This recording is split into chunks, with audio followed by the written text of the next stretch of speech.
Got it. Hey, okay, greetings everybody. Hope you're doing well today. Just walk with me for a minute. Just want to touch on the fact of how many of us are fearful of the unknown. How many how many of us are just fearful, period.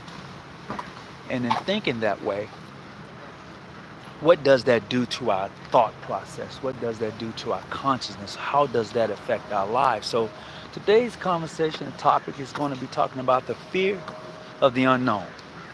That substance that terrifies us no matter how it looks, whether it be financially, whether it be spiritually, whether it be something in the dark or the boogeyman, whether it be anything that causes us to be,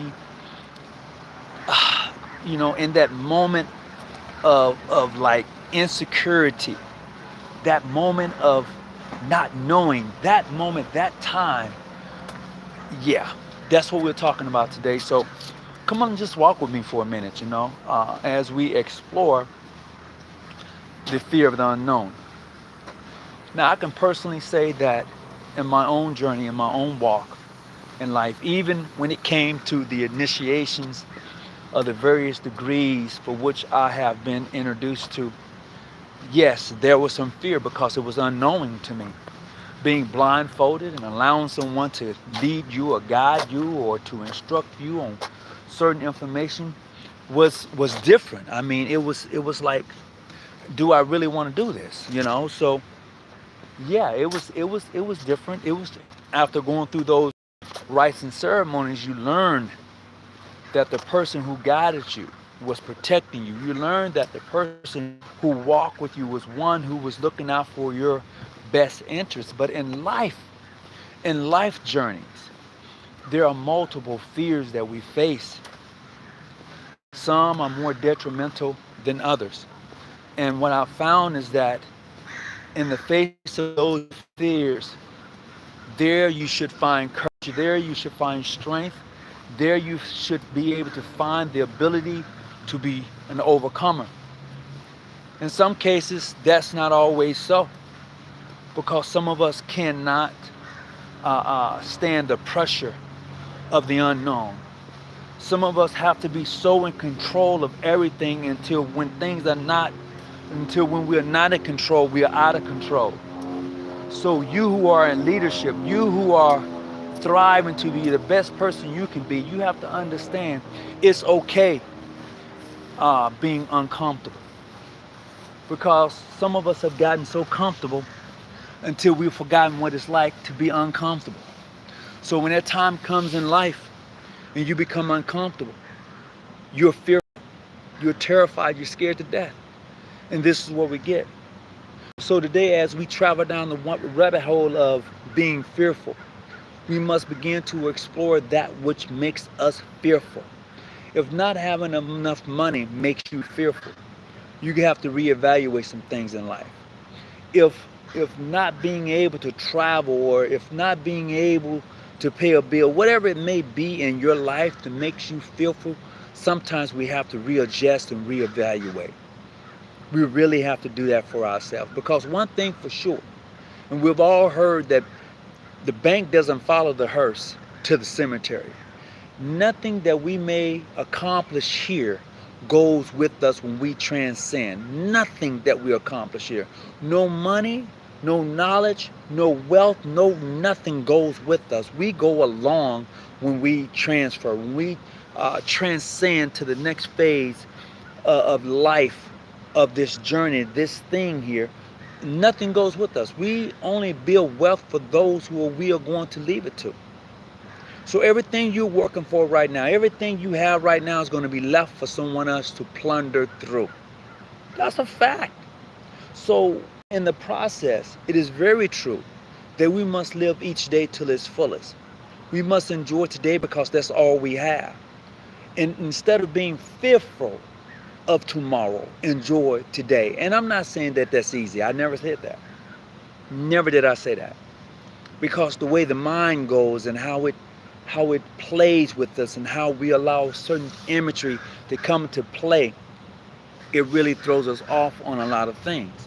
I'm just here to tell you that in the process of thinking and looking at it that way, we must somehow be able to tap into a energy source, a God source to see us through these trials and tribulations that happens in this life. If not, some of us is going to be detrimental to a lot of us. It's going to be that. It's just saying if a person who's never, if a person who's had everything in their life don't know what it's like to be poor, so when they become poor, it's going to kill them. They are not going to be able to make it. They are not going to be able to survive it. It is just true. So we must be able to look at fear and those things that cause us fear. We must be able to look them squarely in the eye and face them head on. That's what we have to do. And in the process of doing that, we're going to have to learn those things that trigger us to have that fear. And when we're able to do that, then we are able to be overcomers of those things that come upon us. The change of mind, the change of thought process, meditation, the things of putting God first. And when I say God first, I'm not just talking about, well, I'm going to go down on my knees and I'm going to pray in the name of... No. It's deeper than that. It is really having that conversation in regards to the God in you. Nobody's coming to save you but you. The will to live is stronger than the will to die. The will to live is stronger than the will to die. And if it wasn't so many of us would be running to get out of here by any way necessary. But our will to stay around in this particular place on this rock is stronger than the will to let it go. But when you get to a certain point in life, and you will get there, we all do. We're going to reach that point in life to where you say, I'm good. I've had enough. I want to let go. And if you know anything about death, if you know anything about it, or been around it, you know that there comes a time when a person says, I'm good. Especially when they've reached a certain plateau in life, especially when they've reached a certain age in life, and they feel that they have done all they can do. They're more amped to let it go. And this is where we're at when we're looking at Freemasonry and the Order of the Eastern Star, and how it really lends a little light or a bright light into the unknown if you're willing to go that route. Some of us are just scared to death to go that route. Some of us is like, nah, I'm good. I'm just going to stay right here and play around the tree for a minute. I'm not going to go any further out. I'm going to stay right here by poolside and just put my feet in the water. I'm not going to try to swim. Nope, I can't. No, I don't want to do that. And as long as you stay on the poolside, as long as you stay near the tree, you're never going to learn how to climb the tree. You're never going to learn how to swim because you're too fearful. You're just scared. And it's okay to be fearful. There's a healthy fear, but when you are just fearful not to move, that's something else. That means that you're terrified, that you don't want to do anything other than what you've always done. So you're okay with where you're at, what you've accomplished, what you've done with your life. You should never be satisfied just to be satisfied. You should always strive to do better than and to be greater than. It's just the nature of the individual who wants to be successful out of life.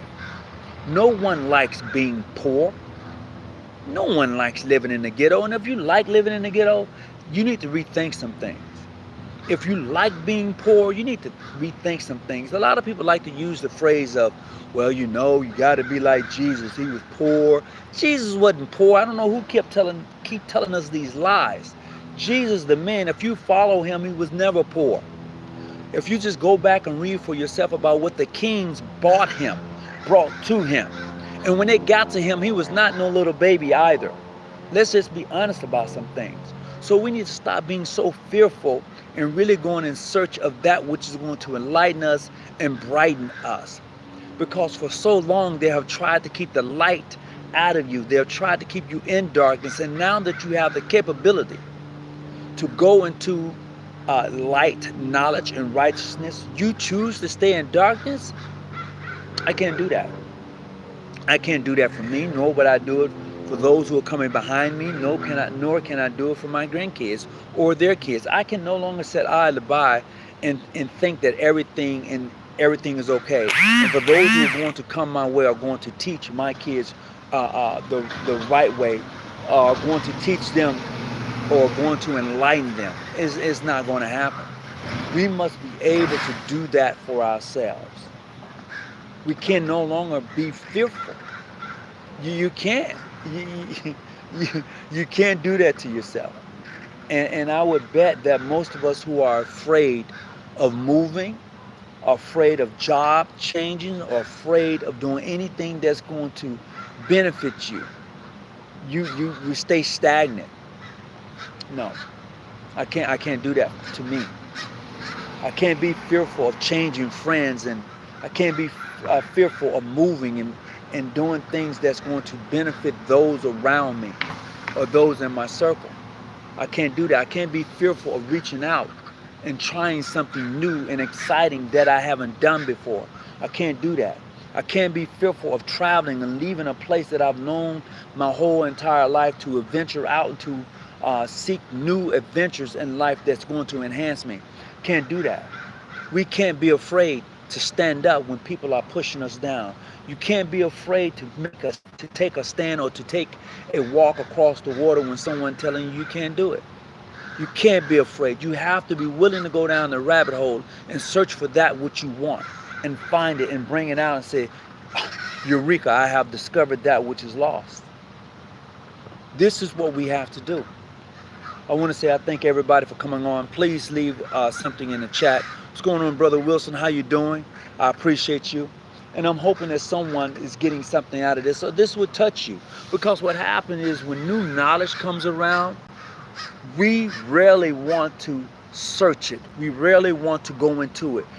There are brothers of the craft who are full of information. Let me tell you, I'm going to say this again. There are brothers and sisters of the craft and order of the Eastern Star who is full of information, a wealth of knowledge. We have to go and tap their brains to our elders. We have to go and bring that out of them, because when they leave, it's a wrap. Oh, I wish I'd have talked to that brother. I wish I'd have talked to that sister. Trust me, these sisters of the Order of the Eastern Star and these brothers of the craft has a lot of tangible information and wealth of knowledge that we can explore and extract from them. Please hit the like button. And in the process of doing so, is going to enlighten us. No longer should we be fearful of that which is unknown. We shouldn't. You know, hey, but such is life. I was speaking with a brother the other day, and I was wanting him to come on and talk about his journey in masonry. It was a great conversation piece. But he and I know that there's a lot of negativeness or things that come along with it. But that's with life. We're going to get that anyway. So I'm encouraging him to say, look, set that aside. Let's tell people about this journey that we have taken, and that we were not fearful of all about this journey, because it has definitely helped to enlighten us on a lot of things we did not know. See, knowledge is the equalizer. It is one of the greatest things that can elevate you to a different point of view, even when people don't like you, even when people disrespect you. But what they do is they see the knowledge and intellect that you have, and they have to say, well, you know what, I don't like him, I don't respect him, but the brother or the sister, they have to say but that brother or that sister. If they don't, then they're just totally just hating on the fact of who you are, and you're walking in the fact of you knowing who you are. A lot of us can't do that. And when you get to the fact of walking in who you know, oh man, that's a whole nother revelation. See, people waiting on a revolution, and the revolution will not be televised. It will not be televised. The revolution is going to take place here. And when that person wakes up and becomes conscious, not just wake up, I'm woke, no, but wake up to the consciousness of who he is and who she is, and walk in their divine aspect. Man, you talking about a revolution. Oh, it's happening. It's happening. But it's not going to be televised. It's not going to be like you think it's going to be, because the last journey, the last frontier is for the mind. The last frontier, the last journey is here. People want to know your thoughts. They want to know what you're thinking, how you're thinking, where you're going to eat, why you're choosing to go eat there. They want to know here.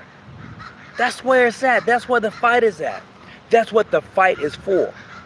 And you have to be willing enough to take that stand and to not be so fearful, but to go all out. To go all out, to turn on that light when it's dark.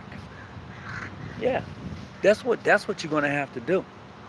But if you can't do it, and you're not willing to go there, it's a wrap. It's truly a wrap. You have to be, man, you have to be ingrained and really dedicated to enlighten yourself and those around you. Move out the superstitious, move away from the oh man, move away from that crazy stuff. But really be enlightened on a whole nother scale, because most of us are so Christian based until we can't see anything else. We can't. That's why it's difficult for a lot of us to circumvent, to go other places. You know, although you may tell me you're a Christian, you tell me that, but your character does not denote that. You know, I don't run around saying I'm a Christian. I don't run around saying I'm a Muslim. I don't do that. What I do is go to the mosque and go to the church so I can be enlightened and have a better perspective and understanding on what the message is from the messengers. And when I do that, then I'm enlightened. I'm more intrigued. It does something for me and to me. It interjects the very thing in nature of God and the spirit that lifts me to say, look, you got, hey, it's time to get moving. It's time to get moving. And when you get there, you're going to know about it. It's just a process. It's the process of just taking what you know right now and standing on it and opening other volumes, other books of literature and reading for yourself. Man, for you, not somebody else, but for you. Because we believe what the preachers say without even going to the Bible to verify, did he actually say that right? Did she actually say that correctly? Well, the preacher said it. No, but what does the word say? What does the Quran say in regards to this? What is the meaning of the word that he or she is trying to display and say? What is the meaning of the text or the message that is being displayed? Because a lot of times when the message is being delivered, a lot of times is delivered from a point of view of something that happened a long time ago.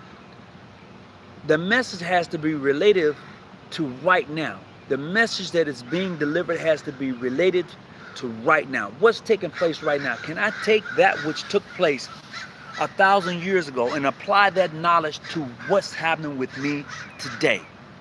Can I do it? And a lot of us, some of us can, and a lot of us can't, you know. And that's where the process of being able to overcome your fears. I'm not afraid to step into any mosque, any church, or any synagogue. I'm not. I'm not spooked by any ghost. Ooh, I'm scared. I'm not spooked. And I say that because if you're able to pray to Jesus and you've never seen Jesus before, and you tell me that, oh, I heard the word, I heard Jesus speak to me. Tell me this, how does the voice sound? What does it sound like? I'll wait. Since you tell me, Jesus told me. Well, how does that voice sound? Since you told me, Muhammad told me. How does that voice sound? That's what I would want to know. How does it sound? You know, and when you tell me how it sounds, then we can look a little farther into it. Because I can guarantee you this, that voice sounds like you. Quiet, still, and calm. It's inherently We know who God is inherently. We already know. So therefore, we put a lot of trust on things external and not anything internal. Will to live, the will to thrive, the will to be an overcomer is not something external, it's internal. The will to come out of poverty, the will to search for truth, the will to want to see justice, the will to want to just do righteous, the will to whatever is good comes from the eternal being that dwells within. Nothing external, it's internal. So stop being so scared. That light that's in you, let that light shine. Stop being so afraid. Let it shine. you know. And I believe that once you get past that, man, it'll be so much better. It'll be so much better. You know? That still voice that you say that you listen to, it's all right. Meditate. Learn how to meditate. Learn how to leave this place, this matrix, learn how to leave this earthly boundary and transcend beyond the mere physicalness and enter into a spiritual realm that awaits you. Some of us are just terrified. Did not Christ go and meditate? Did not Muhammad do those things? Did not those who we consider to be prophets do those things? So why are you so afraid? Why are you so afraid of elevating? Mm-mm. Right. No, can't be afraid of elevating. Greetings, how you doing? So look, I want to say thank you for coming on and joining me. And we're going to make this happen. I got a special guest that's going to be coming here soon. Sovereign Grand Commander Brigham said he's going to come on, and I'm just waiting to hear back from him.